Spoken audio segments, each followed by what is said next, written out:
Chaque fois que je produis des vidéos dans lesquelles je parle de la religion, je vois des personnes s'offusquer.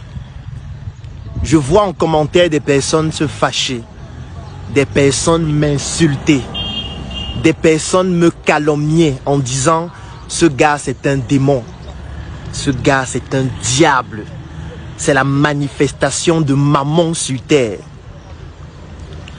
Ce que je vais dire actuellement va certainement vous choquer encore plus. Mais si vous regardez l'une de mes vidéos, ou si vous lisez l'un de mes textes dans lesquels je parle de la religion, et que ce texte ou cette vidéo vous choque, vous pousse à m'insulter, à me calomnier, ça veut dire que même vous, vous êtes instable émotionnellement sur le plan religieux et sur le plan spirituel. Oui, si je produis une vidéo dans laquelle je parle de la religion, vous écoutez cette vidéo et juste après, en commentaire, vous m'insultez, vous me calomniez, vous dites « Ne marchez plus avec ce gars de Claudel, c'est un bandit, c'est un tueur, c'est un criminel, c'est quelqu'un de dangereux, c'est Mammon, c'est le diable sur terre. » Ça veut dire que vous-même, vous êtes instable émotionnellement. Vous n'êtes pas certain. Ou alors vous êtes une personne qui n'est pas certaine de ses convictions religieuses et spirituelles. Parce que moi, vous n'allez jamais me voir sur la page du pape, sur la page d'un imam, écouter l'une de ses vidéos et venir en commentaire l'insulter. Pourquoi? Parce que non seulement je respecte le choix des autres, c'est ce qu'on appelle la diversité d'opinion. C'est ce qu'on appelle la tolérance. Un bon chrétien, quelqu'un qui pratique une spiritualité qui lui permet de rester en harmonie avec lui-même, doit être quelqu'un qui développe la tolérance à un niveau extrême. Vous ne pouvez pas prétendre être quelqu'un de chrétien, de spirituel et ne pas être tolérant et ne pas comprendre que les points de vue sont divergents parfois et qu'on n'est pas obligé de penser de la même façon vis-à-vis de la même chose. Nous sommes tous ignorants mais pas de la même chose. Pourquoi est-ce que tu voudrais que ton point de vue soit identique au mien? Nous n'avons pas le même patrimoine génétique. Nous n'avons pas grandi dans le même environnement. Nous n'avons pas fait face aux mêmes connaissances. Nous n'avons pas appris les mêmes choses. Nous n'avons pas les mêmes expériences, les mêmes frustrations. Pourquoi tu voudrais donc que j'ai le même point de vue que toi concernant la religion ou la spiritualité? Pourquoi je devrais penser comme toi? Pourquoi je devrais croire en Dieu comme toi? Pourquoi je devrais dire des choses qui te plaisent toi? Tu sais ce que moi j'ai vécu? Parce que comprendre l'autre, c'est le meilleur moyen de se comprendre soi-même. Parce que l'autre, c'est une autre version de moi. Et c'est ça la spiritualité. Quelqu'un qui est spirituel, c'est quelqu'un qui comprend que l'autre, c'est une autre version de moi. L'autre a fait face à d'autres expériences. Et forcément, le comprendre me permettrait de mieux me comprendre moi-même. Comment alors je peux être intolérant vis-à-vis de quelqu'un qui en réalité est une autre version de moi? Si vous ne pouvez pas comprendre l'envers du décor, ça veut dire que vous ne pouvez pas tout décrire. Et pour pouvoir tout décrire, il faut mieux comprendre l'environnement dans lequel on se trouve. Il faut pouvoir comprendre la nature. Il faut pouvoir comprendre le fait que les autres n'ont pas l'obligation de penser comme moi, d'avoir le même point de vue que moi, surtout en ce qui concerne la religion ou la spiritualité. Donc à chaque fois que vous allez écouter une vidéo, lire un contenu qui parle de choses qui ne correspondent pas à votre point de vue, la première chose que vous devez faire, c'est d'essayer de comprendre le point de vue de l'autre. Parce que ce point de vue découle forcément d'une expérience, d'une frustration, d'un patrimoine génétique, d'une connaissance, d'un environnement dans lequel la personne a grandi. Essayez de comparer ce point de vue par rapport au vôtre.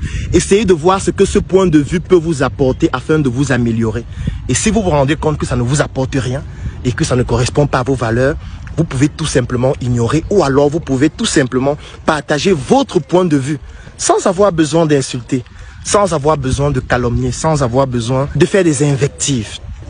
Parce qu'en réalité, au final, c'est ça qui représente la sérénité dans son esprit. Quelqu'un qui ne peut pas être tolérant, quelqu'un qui ne peut pas écouter l'avis des autres en étant serein et en donnant son avis de manière humble, comme vous me recommandez tous les jours d'être humble, ça veut dire que c'est quelqu'un qui est instable lui-même. Ça veut dire que c'est quelqu'un qui se dit « Hey, peut-être Claudel pourrait avoir raison, hein. Ça veut dire que c'est quelqu'un qui se dit, peut-être je suis en train de me tromper depuis. C'est pour ça que pour pouvoir extérioriser ses frustrations, il est obligé d'insulter Claudel, il est obligé de calomnier Claudel, il est obligé de dire que Claudel vraiment c'est un bandit, c'est un voleur, c'est un arnaqueur. Non. Moi je suis serein.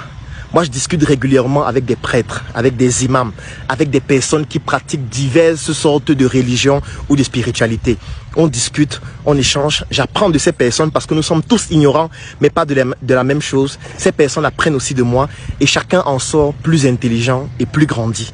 En aucun moment je vais discuter avec un prêtre et je vais commencer à l'insulter. En aucun moment je vais discuter avec un imam, il va me parler du Coran et je vais commencer à l'insulter. Parce que non, j'ai une sérénité d'esprit. Je comprends ce que c'est que la diversité d'opinions.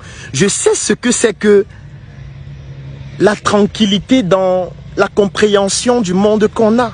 Pourquoi est-ce que je vais insulter quelqu'un lorsque je sais qu'en réalité la tolérance, c'est l'une des vertus spirituelles les plus importantes? Vous allez remarquer dans ce commentaire ou dans les commentaires, il y a des gens qui vont venir m'insulter. Il y a des gens qui vont venir me calomnier. Il y a des gens qui vont venir dire vraiment, tu racontes des bêtises. Chaque fois que vous voyez quelqu'un réagir de cette façon, ça veut dire que cette personne a des plaies émotionnelles, spirituelles profondes. Et en réalité, ce que vous devez faire, c'est d'aider ces personnes-là. Il faut aider les personnes qui vous insultent. Il faut aider les personnes qui vous calomnient. Il faut soutenir les personnes qui ne passent pas une journée sans vous indexer comme étant le responsable de leurs problèmes. Parce qu'en fait, ce sont des personnes qui ont tellement recherché des solutions à leurs problèmes qu'elles sont devenues malades de la recherche des solutions. Donc vous devez pouvoir les accompagner, les aider. Merci beaucoup à toutes les personnes qui m'insultent. Merci beaucoup à toutes les personnes qui me calomnient. Merci beaucoup à toutes les personnes qui m'injurient au quotidien et ne loupent jamais une occasion pour me montrer que je ne vaux rien. Ou alors qui ne loupent jamais une occasion pour raconter au monde entier que je suis quelqu'un de bandit, de voleur.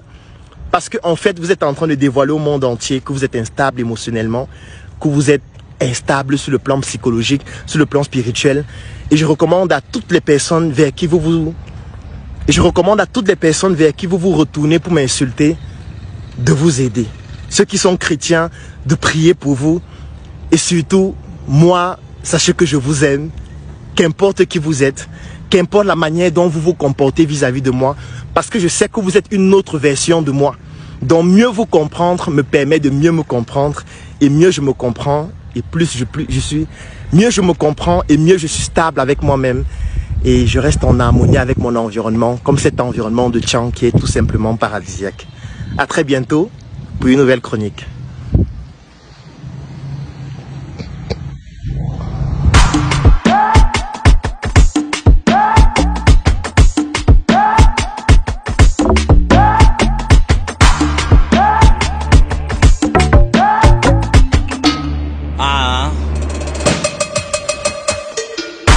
Si t'apprécies le linge, y'a du top dans les fringues, c'est du sur mesure.